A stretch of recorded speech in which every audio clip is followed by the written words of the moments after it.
Disclaimer, এই ভয়ঙ্কর সত্য ঘটনাটি আপনাকে বিচলিত করতে পারে। অনুগ্রহপূর্বক এই ভিডিওটি একা একা দেখবেন না, কেননা আমাদের উদ্দেশ্য আপনাকে ভয় নয়, ইনফরমেশন দেব। দোস্ত, আপনি হয়তো এরিয়া 51 এর নাম শুনেছেন, কিন্তু আপনি কি কখনো এরিয়া 2 এর নাম শুনেছেন? হ্যাঁ, আর প্রায় মানুষ এটা বলে থাকে যে কেন এলিয়েন থ্রেট বাইরের কান্ট্রিগুলোতে আসে, কেন বাংলাদেশ ও ভারতের মতো কান্ট্রিতে এলিয়েন আসে না। তবে আপনি ভুল ভাবছেন। হ্যাঁ, এটা আমার বক্তব্য নয়, বরং আমেরিকানরাই বলছে, যেখানে এলিয়েন নিয়ে গবেষণা করা হয়। Similar incidents have been reported in the UK, India, Pakistan, and other nuclear powers. দোস্ত, এই স্টোরি শুরু হবে আমেরিকার এরিয়া 2 থেকে এবং খতম হবে এখানে এসে। যখনই আমি কোনো ট্রু স্টোরি বলি, তখনই সবার হুশ উড়ে যায়। তো দোস্ত, ভিডিওটি মোটেও স্কিপ করবেন না, সাথে থাকুন, সঙ্গে থাকুন। আর যারা নতুন আমার ভিডিওটি দেখছেন, তারা সাবস্ক্রাইব করে রাখুন।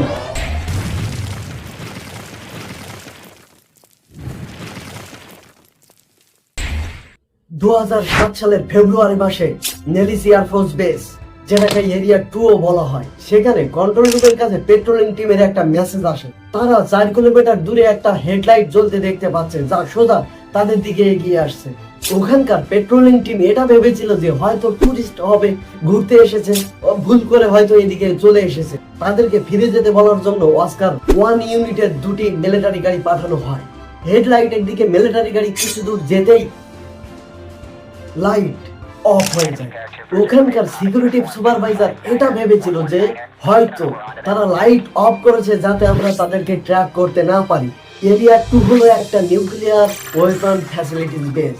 সাথে সাথে বেজের সকল স্থানে হাই অ্যালার্ট জারি করা হয় এবং অস্কার 1 ইউনিটকে পাঠানো হয় লাইটের শেষ লোকেশনে, যেখানে লাইটটি বন্ধ হতে দেখা গিয়েছিল। সেখানে তারা পৌঁছানোর পরে দেখে একদম ফাঁকা শুনশান এরিয়া, গাড়ির কোনো নাম ও নিশানা নেই, এমনকি সেখানে চাকার কোনো ছাপও নেই। Military special engine detector equipment দিয়ে চেক করে দেখা যায় ওই এরিয়াতে কোনো গাড়ি নেই বা কোনো ইঞ্জিন চালিত কিছুই নেই। আর 2 কিলোমিটার আসতে আসতে গাড়ি কি একদম হক হয়ে গেল। এমনকি থার্মাল ইমেজার ও নাইট ভিশন বাইনোকুলার দিয়েও তাদের নজরে কোনো কিছুই দেখতে পায় না। সাথে সাথে সিকিউরিটি সুপারভাইজার K9 ইউনিটকে, অর্থাৎ ডগ স্পেশালিস্ট ইউনিটকে অর্ডার দেয় তারা যেন লাইটের সেই লোকেশনে পৌঁছায়। ভাগ্যক্রমে তারা তার আশেপাশেই ছিল। তখনই নিউক্লিয়ার বেজের টাওয়ারে পাহারারত একজন সৈনিক লক্ষ্য করে যে 3টি অদ্ভুত এবং আজব টাইপের লাইট K9 ইউনিটের দিকে এগিয়ে আসছে। সোলজারটি এই ঘটনা কন্ট্রোল রুমে জানালে তখনই কন্ট্রোল রুম থেকে K9 ইউনিটের সাথে যোগাযোগ করার চেষ্টা করা হয়, কিন্তু K9 ইউনিটের রেডিও অলরেডি কাজ করা বন্ধ করে দিয়েছে। পরিস্থিতি খারাপ দেখে সিকিউরিটি সুপারভাইজার অস্কার 1 ইউনিটকে অর্ডার দেয় যে যার গান দ্রুত লোড করে পজিশন নিয়ে নাও, কেননা আমাদের উপরে হামলা হতে চলেছে। কিন্তু অস্কার 1 ইউনিট জানায়, আমরা তো তেমন সন্দেহজনক কোনো কিছুই দেখতে পাচ্ছি না, আমরা তো ক্লিয়ার K9 ইউনিটকে দেখতে পাচ্ছি। ওদিকে টাওয়ারে টহলরত সোলজারটি জানায় লাইটগুলো K9 ইউনিটের দিকে আরো দ্রুত গতিতে ধেয়ে আসছে, কিন্তু সেগুলো অস্কার 1 ইউনিটের নজরে পড়ছিল না। ওদিকে K9 ইউনিট এই বিষয়ে কিছুই জানে না। তারা তো তাদের অনুসন্ধান চালিয়ে যাচ্ছিল, কিন্তু তাদের নজরে বিশেষ কিছু পড়েনি।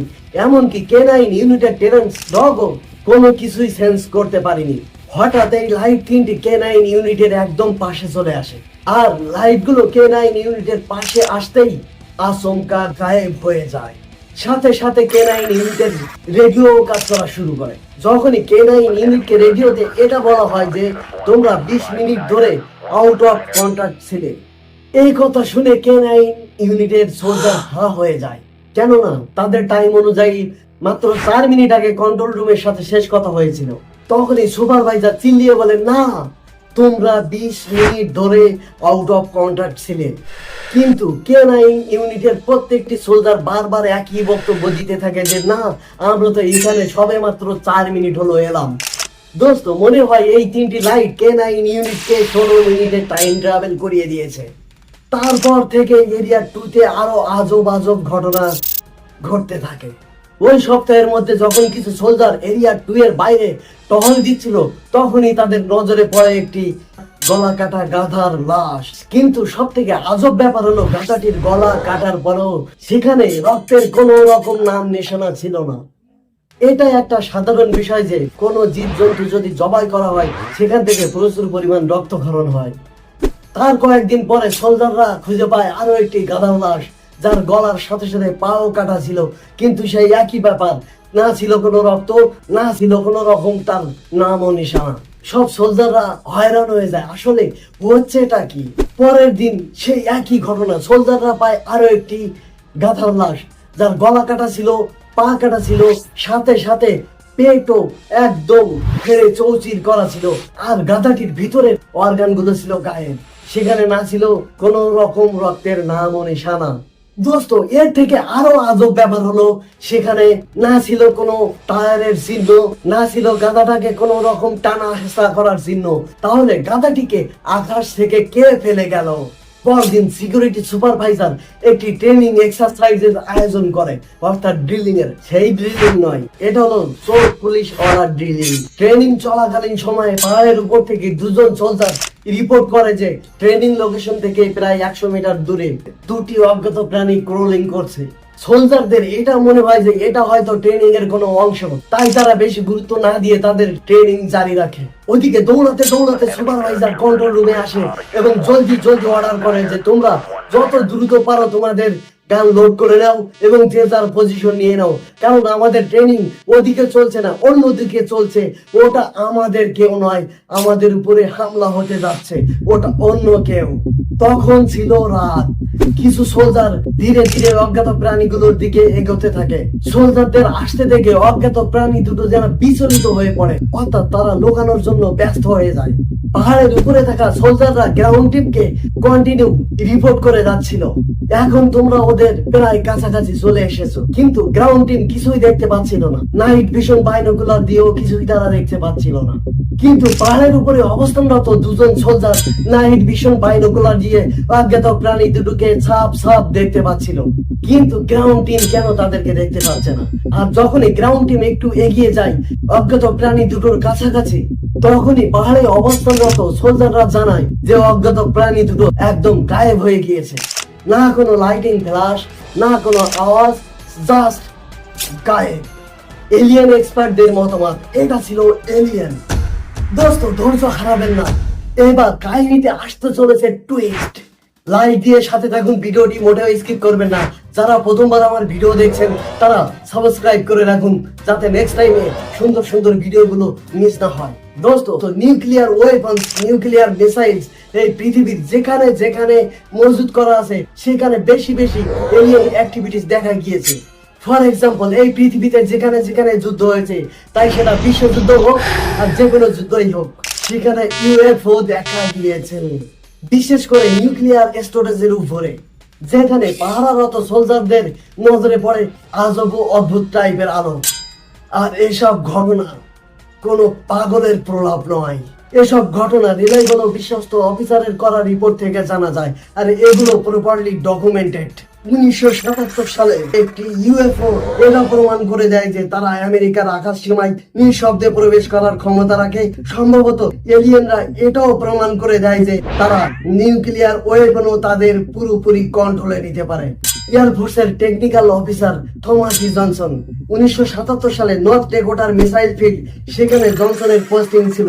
একটা টিম রিপোর্ট করে যে তারা আকাশে কিছু অদ্ভুত আলো দেখতে পাচ্ছে, যা বারবার তার রং পরিবর্তন করছে আর অকল্পনীয় গতিতে বারবার দূরে চলে যাচ্ছে আর বারবার ফিরে চলে আসছে। ওদিকে কন্ট্রোল রুম থেকে জানানো হয় রাডারে তাদের আশেপাশের লোকেশনে বেশ কয়েকটি হেলিকপ্টার ডিটেক্ট করেছে, কিন্তু গ্রাউন্ড টিমের বক্তব্য ওখানে কোনো হেলিকপ্টার নেই। হেলিকপ্টার যা সেরেফ কন্ট্রোল রুম দেখছিল। সোলজাররা এটা জানায় এখানে আকাশে আমরা সেরেফ লাইটই দেখতে পাচ্ছি, এখানে হেলিকপ্টার তো দূরের কথা, কোনো আওয়াজই নেই। আর এই লাইট গুলো যা করছে তা খুবই ভয়ঙ্কর। একবার এমনই একটা লাইট আমেরিকার নিউক্লিয়ার মিসাইল লঞ্চ ফ্যাসিলিটির উপরেও দেখা যায়। সাথে সাথে সুপারভাইজার রিপোর্ট করে যে তারা 10টি মিসাইলের কন্ট্রোল হারিয়েছে, এমনকি ইমার্জেন্সি সিচুয়েশন আসলেও তারা মিসাইল গুলো লঞ্চ করতে পারবে না। ভয়ঙ্কর ব্যাপার হলো এমন ঘটনা পৃথিবীর বিভিন্ন জায়গায় বিভিন্ন সময় একের পর এক ঘটে চলেছে। আর কখনো কখনো মিসাইল গুলো টার্গেট করো মিসিং হয়ে যায় অথবা ডিলিট হয়ে যায়, এক কথায় ডাটা মিসিং। আর এইসব সমস্যা তখনই দেখা দিত যখনই কোনো নিউক্লিয়ার মিসাইল ফ্যাসিলিটিস এর উপরে কোনো ইউএফও দেখা দিত। এসব নিউক্লিয়ার মিসাইল গুলো ডিঅ্যাক্টিভ করে কি তারা আমাদেরকে বাঁচানোর চেষ্টা করছে? এ তো সেরিয়ে এলিয়েনরাই বলতে পারে। এলিয়েনদের কাছে এমন কি টেকনোলজি আছে দোস্ত যে তারা আসলে আমরা বুঝতেও পারি না, আমাদের সাথে মিশে চললে আমরা কেউ জানতেও পারি না। অথবা এটাও হতে পারে ভবিষ্যৎ থেকে মানুষ এসে আমাদের যুদ্ধ বন্ধ করতে চায়। দোস্ত এবার আসি আমাদের এশিয়া কন্টিনেন্টে। আমাদের এশিয়া মহাদেশের বিভিন্ন দেশে বিভিন্ন জায়গায় এইসব ঘটনা একের পর এক ঘটে চলেছে, কিন্তু এসব ঘটনাগুলো হয় সরকার আমাদের জানতে দেয় না অথবা মিডিয়া আমাদের সামনে তুলে ধরে না। দোস্ত আমাদের এশিয়া কন্টিনেন্টেও এমন ঘটনা ঘটে সেটাকে না তোলো না কোনো কিছুই করা হয়। ফরেন কান্ট্রি গুলোতে এলিয়েন ফাইন্ড করার জন্য স্পেশাল টিম আছে, আর আমাদের দেশে কি টিম আছে সে তো আপনারা ভালো করেই জানেন।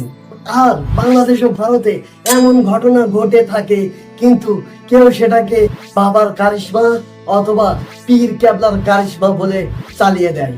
তো ঘটনা শুরু করা যাক ভারতের যোধপুর থেকে। 18 ডিসেম্বর সাল 2012।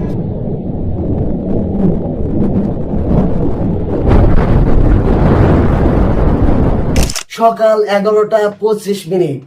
যোধপুরের আকাশে এমন একটা শব্দ শোনা যায় যে বিষয়ে কেউ কিছু বলে না। যদি এই শব্দ সেখানে আরো কিছুক্ষণ ধরে চলতে থাকতো সেখানকার গাছের জানালাগুলো ভেঙে যেত এবং টিন ও খড়ের ঘরগুলো তুলোর মতো উড়ে যেত। যখন এয়ারফোর্স আর মিলিটারি কন্ট্রোল রুমে এ বিষয়ে জিজ্ঞাসা করা হয় তারা জানায় ওই দিন ওই অঞ্চলের উপর দিয়ে তাদের কোনো প্লেন যায়। সেখানে তাহলে কেন এত শব্দ হয়েছিল? এয়ারফোর্স মিলিটারি কন্ট্রোল রুম কিছুই জানে না। এমন না যে সেই আওয়াজ সেই দিন সেখানেই হয়েছিল, পৃথিবীর বিভিন্ন স্থানে এই আওয়াজ রেকর্ড করা হয়। It come last night too and flew over. I don't know what it is. Did you feel that?